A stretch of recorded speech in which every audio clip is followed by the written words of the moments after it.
Good morning, good morning, good morning all of you, good morning all of you, सभी को good morning, good morning. आइए सब जुड़ते जाइए।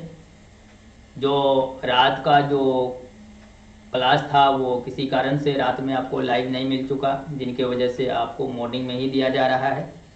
आइए सब जुड़ जाइए, लिंक को शेयर करें और जितना जल्दी आप जुड़ जाएंगे उतनी जल्दी क्लास स्टार्ट हो जाएंगी। ओके,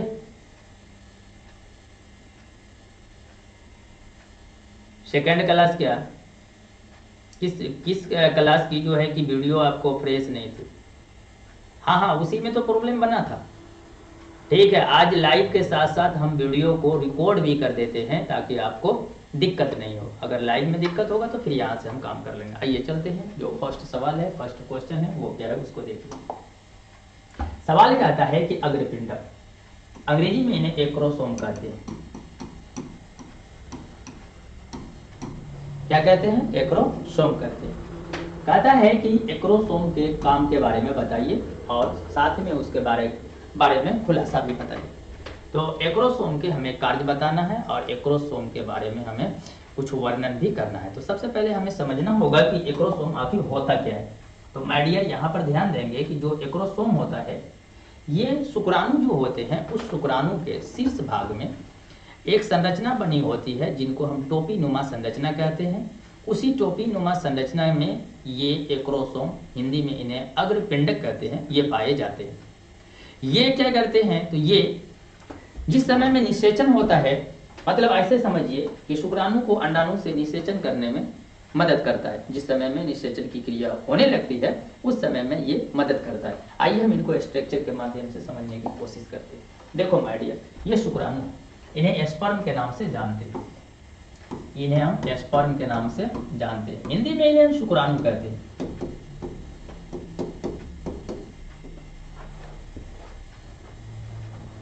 कुछ स्टूडेंट का कहना है कि फ्रेश नहीं। अच्छा, फ्रेश नहीं है, कोई dot, no dot, no dot, no dot, no dot. देखो यहां से आपको ये फ्रेश दिखता होगा। देखो माय डियर, ये शुक्राणु है, यहां से वहां तक आपको जो दिख रहा है उसी का नाम है या शुक्राणु।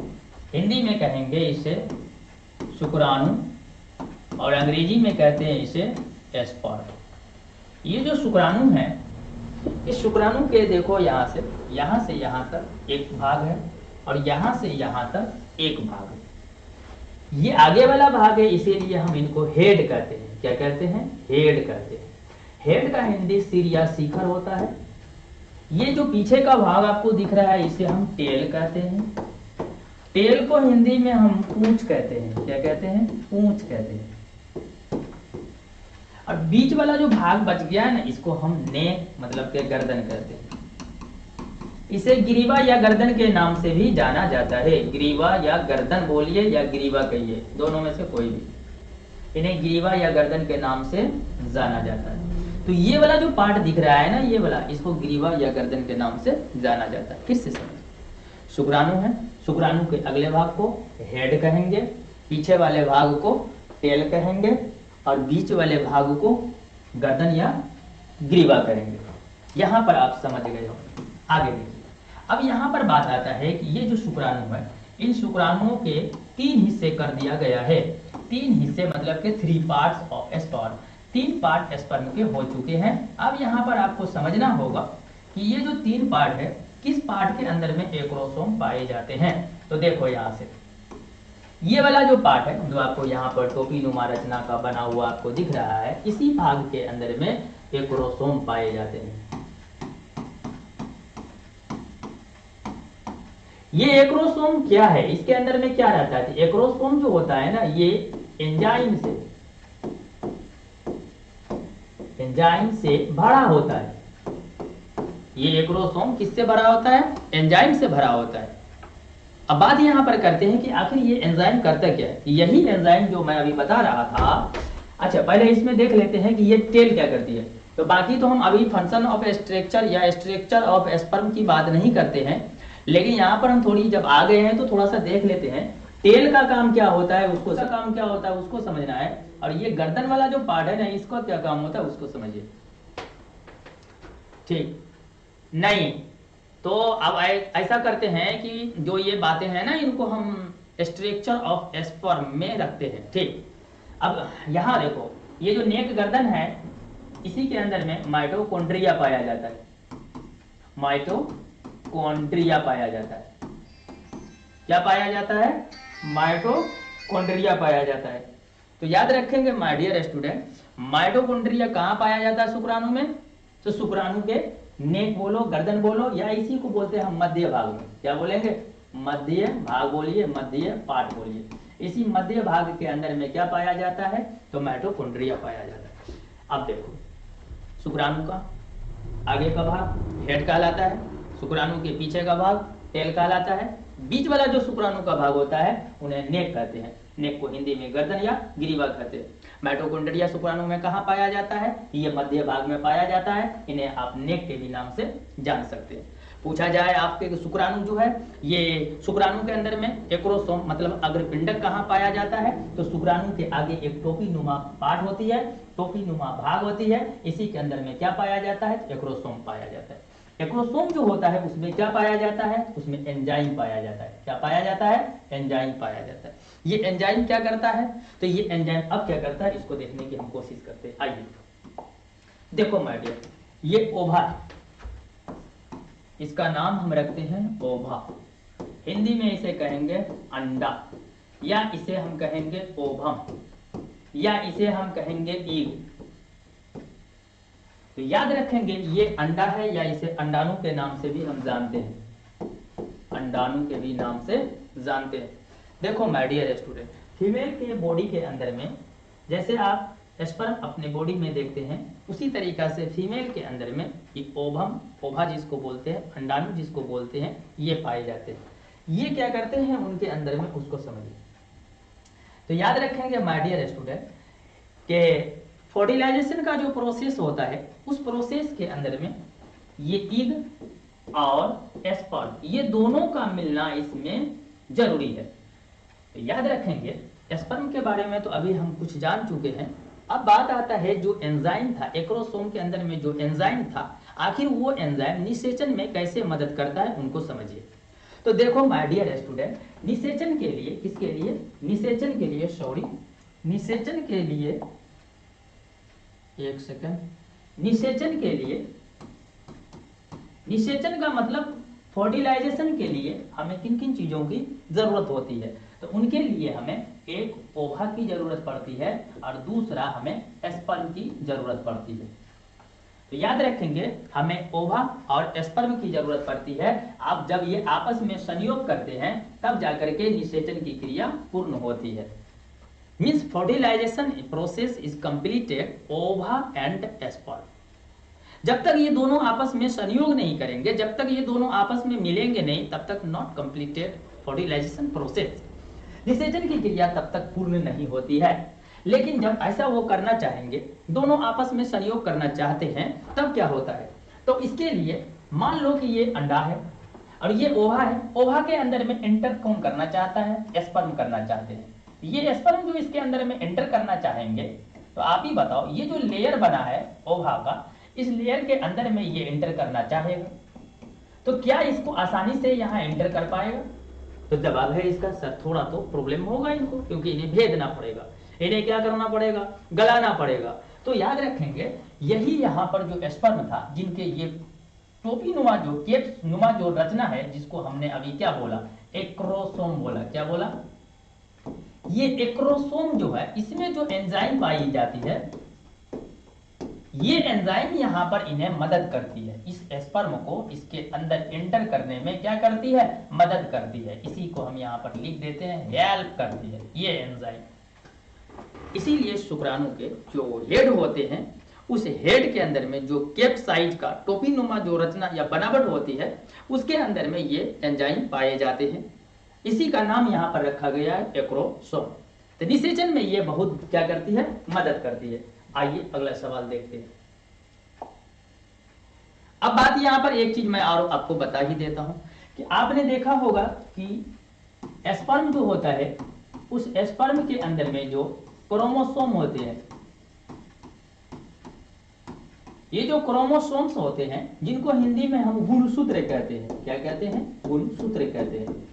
ये गुण जो सूत्र होता है ये स्पर्म के अंदर में दो तरह के पाए जाते हैं।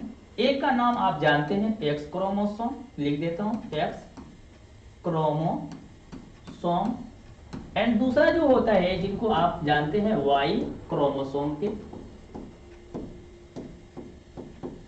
ओ सॉरी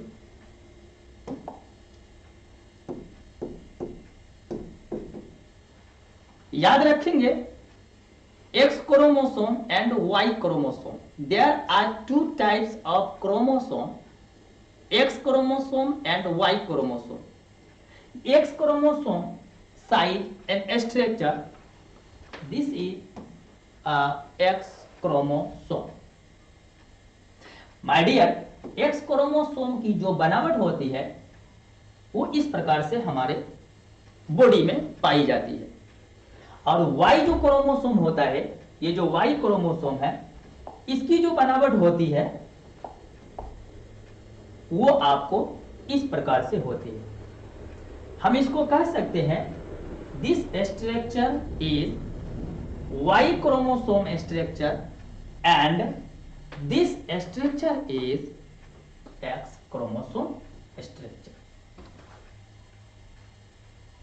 आगे बढ़ते हैं, अब बात करते हैं नेक्स्ट क्वेश्चन की। नेक्स्ट क्वेश्चन क्या है उसको समझने की कोशिश की। अगला जो सवाल है, सवाल नंबर जो 2 है वो क्या है उसको देखिए, मोस्ट इंपोर्टेंट सवाल है। सवाल ये है कि विद्यालयों में, जो विद्यालय स्कूल होती है उसमें यौन शिक्षा को क्यों बढ़ावा देना चाहिए? The teaching of sex education should be promoted in schools.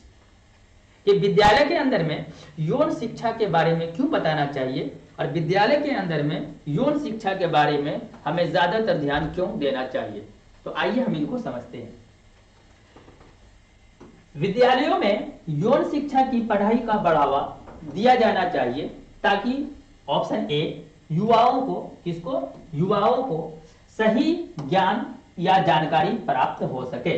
देखो यहां से, युवाओं को सही जानकारी प्राप्त हो सके या सही जानकारी उनको मिल सके। नंबर 2 क्या कहता है उसको समझिए।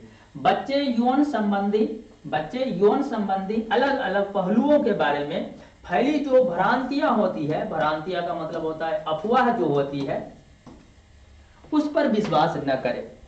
आगे देखते हैं, उन्हें यौन संबंधी गलत धारणाओं से छुटकारा मिल सके, इसके लिए विद्यालयों में यौन शिक्षा को बढ़ावा देना चाहिए और विद्यालय के अंदर में यौन शिक्षा के बारे में हमें बात करनी चाहिए। अब बात आता है यहाँ पर, ये आखिर यौन शिक्षा होती क्या है जिसके बारे में हमें इतना समझना होता है और हमें विद्यालय में भी पढ़ाना पड़ता है। समझ गए होंगे? तो आइए हम इनको समझते हैं।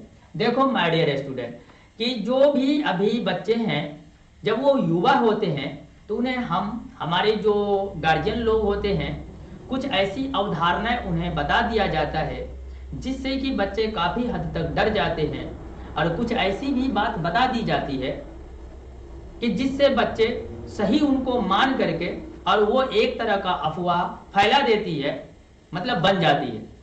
जैसा कि मैं मान लो और आप भी समझते हैं कि विदाउट फिजिकल रिलेशन का, बिना शारीरिक संबंध बनाए क्या कोई भी फीमेल जो है प्रेग्नेंट, गर्भवती मां बच्चे की बन सकती है। लेकिन अगर किन्हीं के जो गार्जियन हैं, पेरेंट्स हैं, अपने बच्चों को गलत रास्ते इख्तियार न करें, इसके लिए उन्हें डरा दिया गया हो कि तुम किसी से बात करोगे इस तरह का प्रॉब्लम में फंस जाओगे, तो क्या उन्हें गलत भ्रांतियां, क्या उन्हें गलत जानकारियां, क्या उन्हें गलत चीज बताए नहीं गए हैं? आप ही बताइए। तो जवाब इसका मिलता है कि हाँ, हमें बताया गया है। जवाब इसका क्या मिलता है कि हाँ, बात तो सही है कि इस तरीका की जानकारी हमें मिलती है। चाहे वो अपने माता पिता के तरफ से हो या किसी रिश्तेदारों के तरफ से बताया गया हो या आपके जो साथी संगत है वो आपको बता रहे हो। इसलिए हमें इन सब बातों से जानकार होना चाहिए कि हमें किस तरीका से युवा के समय में, जिस समय में हम एडल्ट होते हैं, जिस समय में हम एडोसेंस में जाते हैं, किशोरावस्था में जाते हैं, उस समय में हमारे शरीर में होने वाली जो चेंजिंग या परिवर्तन होता है वो कौन कौन होती है। और हमें उस समय में बहुत ऐसी बातें होती है, बहुत ऐसी चेंजिंग होती है, any changing in my body, हमारे शरीर के अंदर में बहुत ऐसी चीजें की परिवर्तन होती है जिन्हें हम इससे पहले नहीं देखें। Just like for example of pen एस्टुरल। आप सारे बात को समझ चुके होंगे मैं क्या बताना आपको चाहता हूं। अब वो बच्चे जिनको अभी तक में, वो जो छोटी बच्चे थी, आज तक वो इस तरीका से अपने बॉडी के अंदर में होते हुए नहीं देखा, अपने शरीर से निकलते हुए नहीं देखा, और उसे एकाएक देखा जाए तो क्या उसे डर नहीं होगा। तो इन्हीं सब चीजों को जानकारी में दे देना। और मैंने एक और बहुत इंपॉर्टेंट पॉइंट बताया कि विदाउट फिजिकल रिलेशन का प्रेग्नेंट हो जाना ये इम्पॉसिबल है। और ऐसा बच्चे को गार्जियन के तरफ से हो या जैसे भी हो, उनको डरा दिया गया हो कि तुम किसी से बात करोगे तो प्रेग्नेंट हो जाओगे। तो इन सब चीजों के लिए ऐसा बच्चे के अंदर में डर या खौफ न बन जाए।